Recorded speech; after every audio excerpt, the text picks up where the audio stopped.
Hey, you're watching Alexa from Stealing Beauty, and in today's video I'm going to talk about the biggest fuckboy that I've ever dated in my life. As you can tell by the title of the video and what I just said, this video is going to be totally different from what I normally do. I've only ever done a couple of other personal videos like breakup advice, and I did a video about my weight loss. I thought that was pretty personal, but this is different. If you do not like derogatory language and if you find this topic offensive, then please just X out now. But I hope that someone will find this helpful or at least entertaining. We're all not perfect. I'd like to think that we all make some stupid girl decisions sometimes.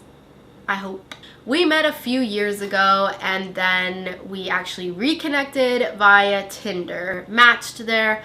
I gave him my number. We chit-chatted or whatever, and he proceeded to ask me out. He was quite persistent about it too.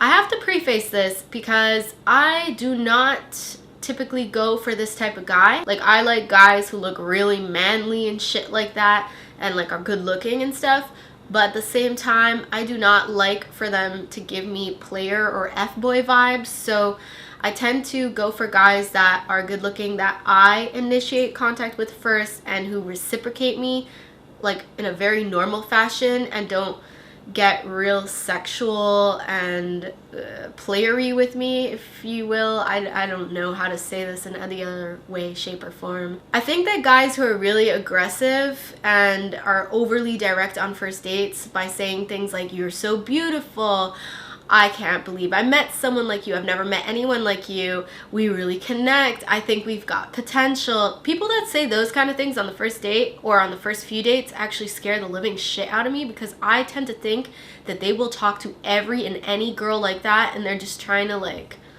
get laid, basically. This is the first time I fell for this kind of bullshit. Normally this kind of shit would trigger my gag reflex, and not in the good way, more in the type of way like, "I want to throw up, you're making me sick right now" type of deal. But at the time I was not looking for a serious relationship. This guy was good looking and it had been a while. I had been single for a while. The first mistake I made was by letting him take me to a bar at 8 o'clock right after I had just attended a happy hour, which was an event. It was a press event. Fortunately, I didn't drink anything at that press event. Unfortunately, he kept the drinks coming at that bar date like there was no tomorrow. Second, I overlooked the fact that he shit-talked his ex. Now, he didn't call her a bitch or anything crazy like that, but he just said that she turned out to be a person very opposite of what he expected her to be, or what she portrayed herself as.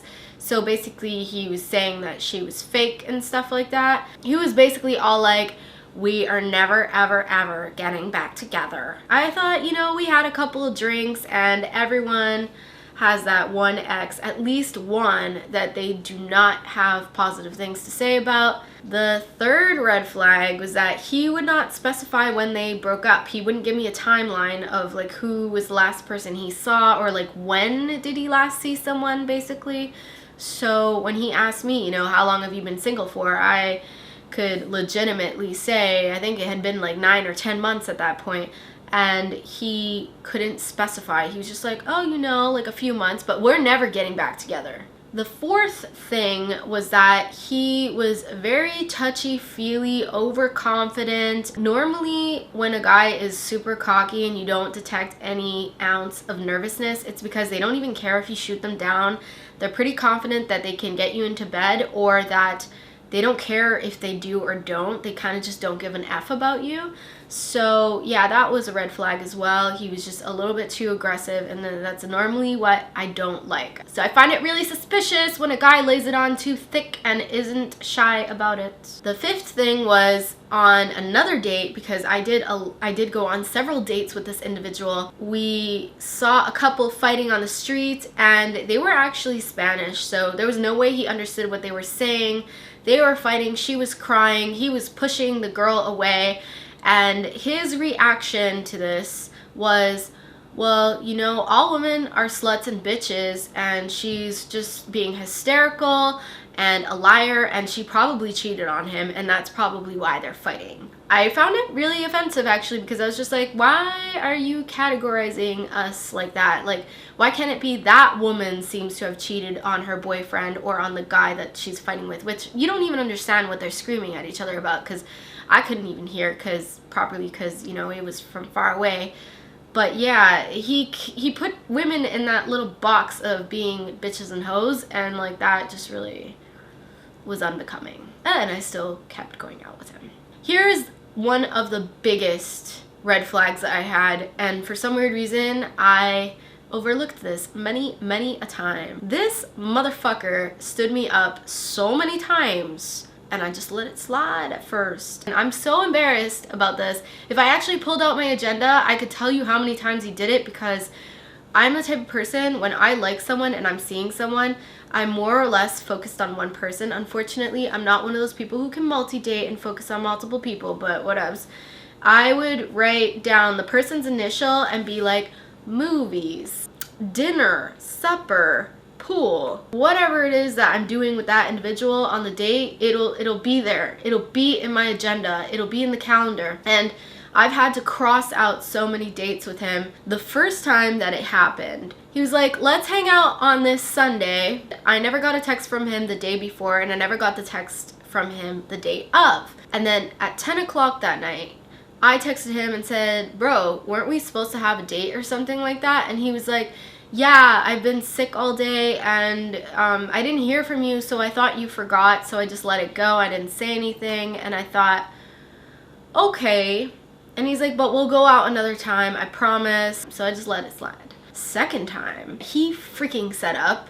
It was to go to supper and watch a movie. We were supposed to meet at 5 o'clock. I text him 2 hours before the date and say, hey, what's up? He does not message me until like 20 minutes before the date. Oh, I'm sorry, I forgot that I had to take my cousin to the hospital, so can we meet later? No, that's not the way it works. I was already on my way because it was pretty much 20 minutes before the date, and I had his sweater in a bag because he had lent me his sweater the last time we went out and it was cold.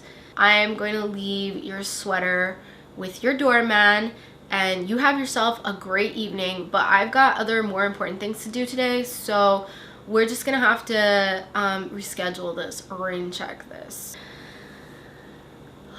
I saw him again after that.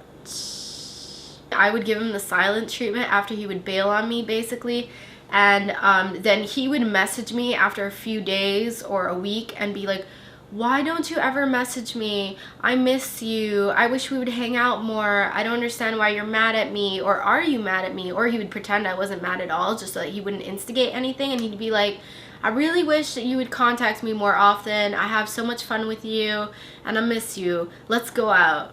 What? Number 7. This is the straw that broke the camel's back. This was the biggest fuckboy symptom. Fuck, I can't say that word. This was the biggest fuckboy symptom that he showed me. This was just, ugh. He liked every girl's picture on Facebook and Instagram and added a whole bunch of girls. And he didn't just like any pictures. He liked lots of pictures. He liked the booty. He liked pictures that looked like this. And I noticed that one of those beautiful, glorious pictures was of his ex-girlfriend. And I was like, okay. At this point, I was on some next level mad, batshit crazy freaking mood. And I decided to hit up this girl's Instagram page.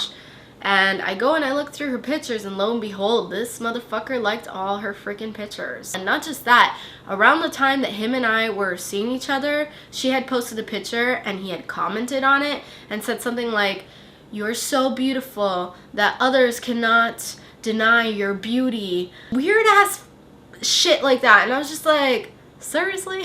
I hate this guy. Okay, you know what? Enough is enough, Alexa. The next time he messages me to hang out, I confront him about this. I say, listen, you have stood me up so many times, said that you were finished with your ex, so I see you like her shit and stuff like that, and I see you tag her and stuff, and it's just all really suspicious. And I also think you're a womanizer because you're constantly liking shit. I don't even have to stalk you to see it. It fucking pops up on my newsfeed. And he basically told me I was batshit crazy, immature, and stupid for telling him that he was a womanizer and still into his ex and insisted that they were over. And I said, you know what? I really don't care. I don't ever want to see you again, and I'm done. Like, for real, done.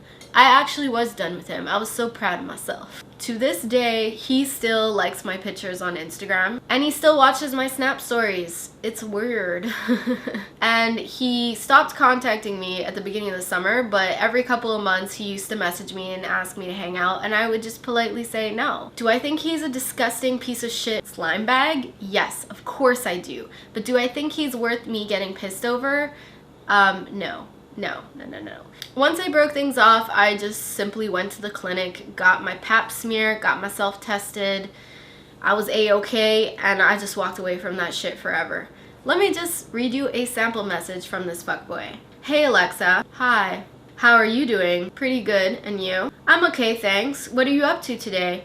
Would you want to go to the movies with me tonight? I have an event to go to tonight, so I can't. And I'm not down either. I really can't handle all your flaking. I understand, but there was a reason, and that's kind of why I wanted to see you, so I could get some things off my chest. You didn't deserve that. You were nothing but good to me. But if you were to listen to what I have to say, then you might think totally differently. What time is your event at? Mind you, he was writing where instead of were. I'm cool now. I'm not fazed about this anymore. Well, I feel like I owe you an apology, and I want to make up for it. If you're not down, that's okay. That's cool. I won't message you again. But if you're down, please let me know. And when you're free, I'd like to take you for supper or something. And then I write, thanks for the apology.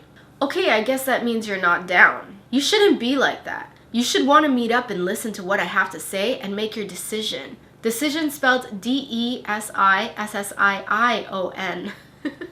It doesn't matter why you did it. The decision was made months ago. I stopped caring. I'm not interested. I don't even think about you anymore. That's good for you. Really, ... Take care, Alexa.